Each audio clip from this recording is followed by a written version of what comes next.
Babel, a lesson in humility. A long time ago, after the Great Flood, all the people on Earth spoke the same language.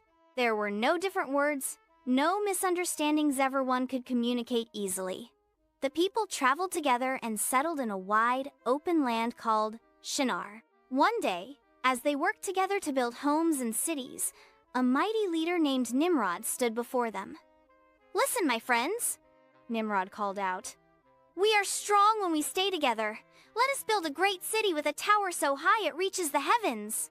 Then we will be famous, and we will never be scattered across the earth." The people cheered.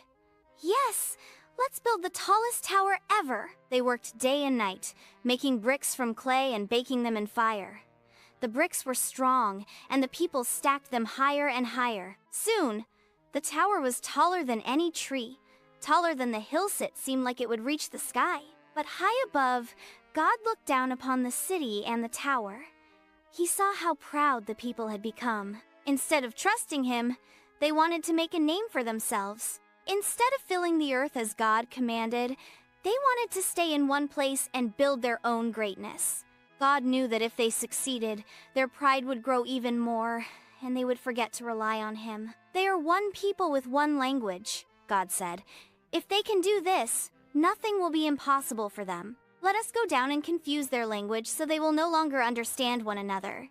That very moment, something strange happened. A man asked his friend, "Pass me the bricks!" But his friend only heard strange sounds and shook his head in confusion.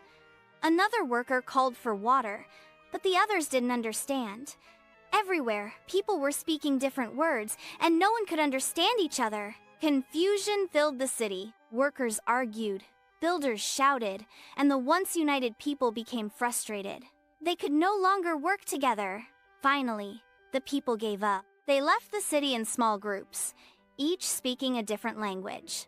They scattered all over the earth, just as God had planned from the beginning. The great tower, once a symbol of their pride, was left unfinished. From that day on, the city was called Babel, which means confusion, because it was there that God confused the language of the people. The lesson of Babel. The story of the Tower of Babel teaches us an important lesson. When we work together in pride, we can become lost. When we trust in God's plan, we find true purpose. God wants us to rely on him and follow his guidance, not chase after our own greatness. And even though the people of Babel were scattered, God's love and plan for his people remained strong.